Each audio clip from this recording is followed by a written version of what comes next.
Yo, what is up guys? Shock here. Welcome back to the channel. Today I wanted to bring to you guys my Burning Abyss list for the March 2021 format. So welcome guys. I'm very excited to show you guys this list. I've been working on it pretty hard. I also been picking up a couple other decks. I've kind of been playing Dinos a little bit, and I'm also going to be picking up Virtual World soon. So stay tuned for those profiles, and don't forget guys, I do Pokemon content on this channel. So if you guys want to check me out there, you guys can check me out on Twitch at twitch.tv/ShockCGames, where I'll be streaming Sundays at 2 to 4, and then I might be switching my Wednesday time possibly to later in the day, maybe like 6 to 8 or something like that, but we'll see how it goes. But anyways, without further ado, I want to go ahead and get right into this deck and show you guys what's going on. Basically, we're playing Trap BA. I was playing Hand Trap BA before, but I have been kind of watching some of the top players and been kind of agreeing with them in the fact that, one, this deck's really good at going first, and two, there aren't a lot of hand traps that outright beat Dragon Link, so there's really no point to like try and go second against them with your hand traps, and this deck can actually go second pretty well with just their engine cards. So let's get straight into it. First off, we're playing 3 Tour Guide. Tour Guide's obviously the best card in the deck. The normal summon is incredible, and it's a 1-card IP into Beatrice. I don't play the Red King, the Red Dragoon, blah blah blah package because I really don't like to play the bricks. Obviously, it's a really expensive card as well, but the bricks are really not something that I want to play. I never thought that Burning Abyss was a deck like that. I think if you do bump the deck up to 50, I think that it's a little bit more viable, but you still have a decent chance to draw those cards, so not a huge fan of that. I don't really want to have any bricks in my deck, and Tour Guide is just an example of why you wouldn't want to have bricks. So after that, we're playing your standard 9 really good Burning Abyss cards in the 3 Graf, the 3 Seer, and the 3 Scarm. So playing all 3 of these, they're all really good, obviously. They're all good discard fodder. Graf and Seer can also be normal summons. They can also be extenders for going second. Scarm is obviously really good. All 9 of these cards are really good to mill as well. Everybody knows these BA cards are all really good. So if you guys want to get into more in-depth descriptions as to like what these cards do, you can go ahead and check out my other videos of my BA lists. And then we're playing 2 Libic. So Libic, I'm having it 2 right now because I really want to have it as a resource in the deck to be able to OTK whenever I want to. Because a lot of times what we should do is like break their board and then OTK them, and I think Libic is really nice for that.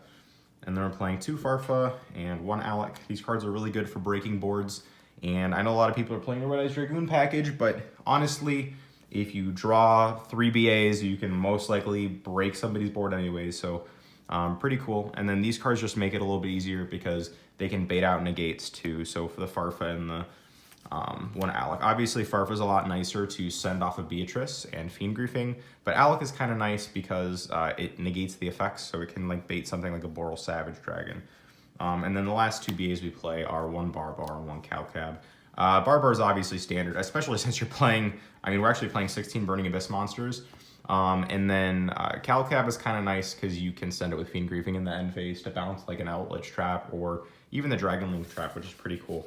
So, yep, that's it for the BAs. You play 16 BAs and then you play 3 Tour Guide. And then we actually don't play any spells whatsoever. I was considering Pot of Desires, but right now we're just playing 21 traps. So the first trap we play is Infinite Impermanence.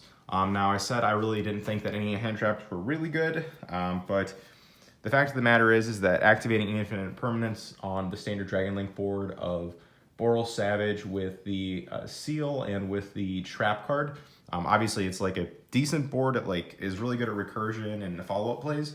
But the thing is Infinite Impermanence stops at Borrelsword Savage, and then you just need 2 BAs to make Zeus to out the rest of their board.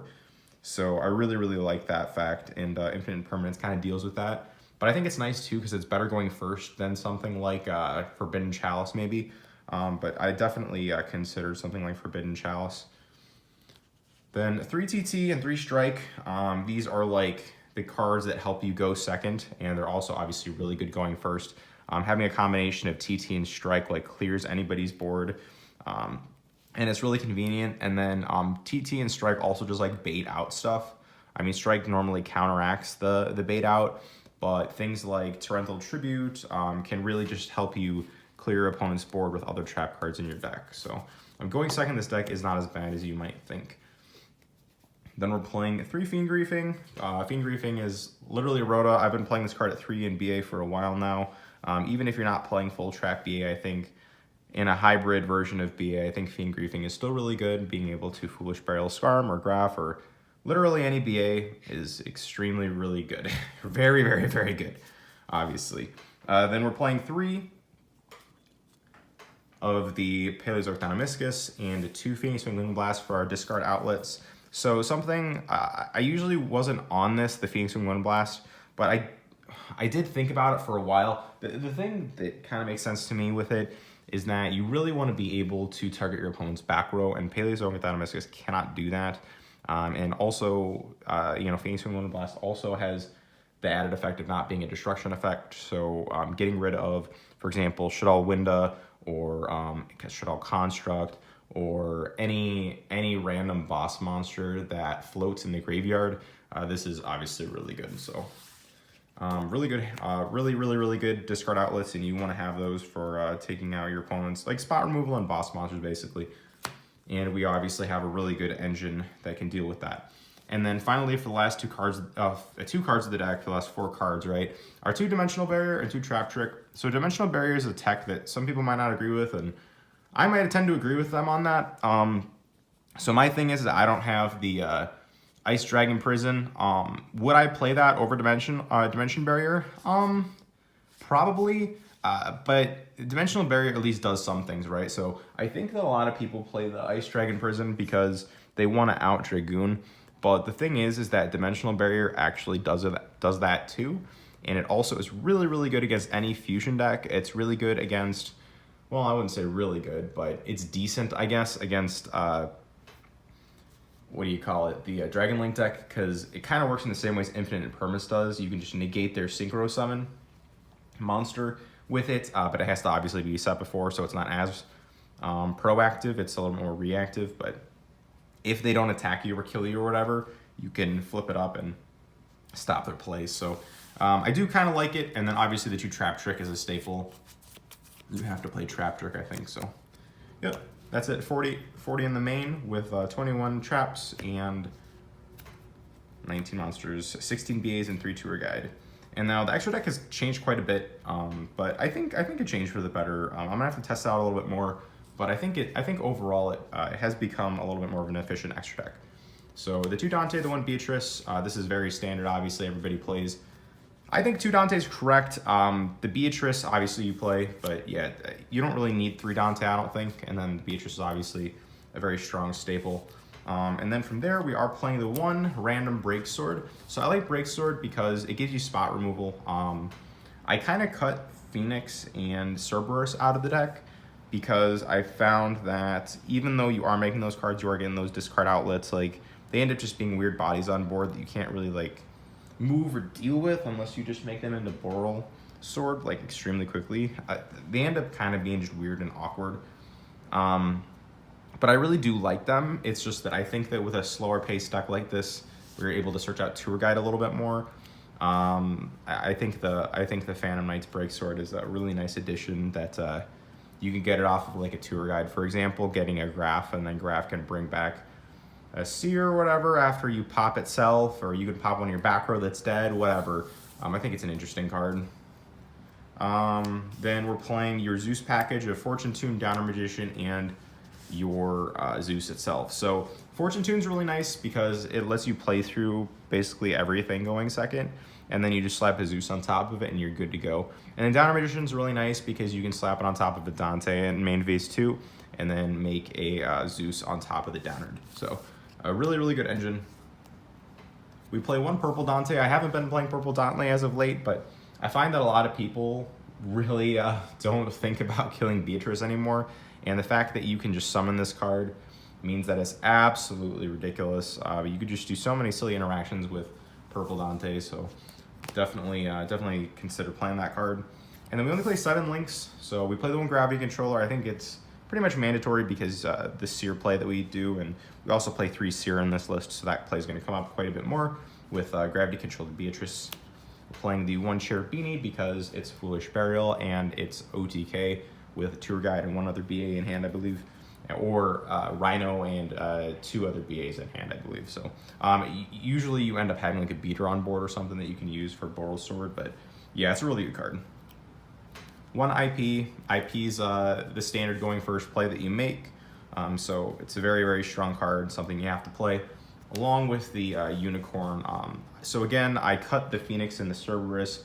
They're really good cards. I was considering just keeping in Phoenix, but I just decided to cut it because I wanted more space for better extra deck monsters. So hopefully this, hopefully having just 2 Link 2s is enough. And especially since you can use Seer to bring back Cherubini from grave as a Link 2, it's probably going to be something that you'll have to utilize in this build more, so that you can actually make Link 3 plays. There's only 1 Link 3 play besides Unicorn anyways, which is the Top Logic Trisbania. I really like this card because it lets you just completely stomp on the Alich matchup even more than you already did. But yeah, Trisbania is absolutely nuts, so I highly recommend playing it for that matchup.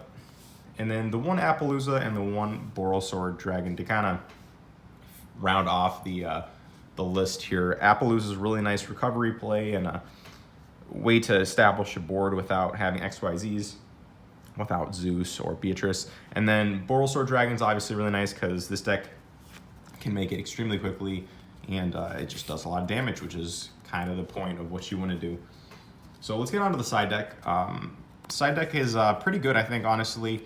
A pretty big fan of this side deck. So the 3 Judgment and the 1 Imperial Order. This is for, since we're playing a very heavy back row deck, we want to play cards to side that would stop back row removal. So something like Solemn Judgment's really nice. Something like Imperial Order to stop heavy Storm Duster or Twin Twister or Cosmic Cyclone is really nice as well. So having these 4 cards in the side really help going first, siding games 2 and 3. And then we play for the hand traps, 3 Lancea, 3 Droll. So again, I think going second against certain decks is really rough, especially against the hand loop deck, and you really can't do anything about it unless you play these cards. So I think it's mandatory you have to play at least a couple hand traps in the main with the impermanence so that you can not die to a hand loop deck. And then finally we're playing back row removal in 3 Twin Twister, 1 Harpy's Feather Duster, and 1 Red Reboot. This is very standard. I really like Twin Twister, and possibly it might even be a really good card going second against Dragon Link, just because you can do something like Twin Twister pop their back row and their field spell, and then you can go discarding either a Farfa or an Alich or a Graf, and then that can give you access to dealing with the Borrelsword Dragon, Borrel Savage Dragon rather, and then all you have to do is make Zeus, and then you clear their entire board, which is really awesome. So that's literally Twin Twister plus Graf plus 2 BAs, which is something that you can really easily get. Harpy's Feather Duster also does that. So that's something to consider if you're going second against Dragon Link if you really want to. I really don't think Red Reboot's a good option against that deck, but possibly Harpy's Feather Duster and your Twin Twister can be decent options. So yeah, that's pretty much it for the deck. Let me know what you guys think. Yeah, it's a completely different list than normal. I really do like playing more traps. I think that it's kind of fun. But overall, yeah, I think the deck has gotten a little bit better. I do really not like being able to like not play hand traps. Like, not that I'm addicted to hand traps or anything. My problem is that like I think hand traps are necessary, but apparently like we don't use hand traps anymore going second because they don't do anything versus Dragon Link. So we got to figure out other ways to deal with them. And I'm not main decking Dark Ruler no more. Hopefully this certain niche interactions and plays with this deck going second should be able to take care of us and play through their boards going forward. So yeah, that's pretty much it, guys. Thanks so much for watching, and we'll see you guys next time. Bye-bye.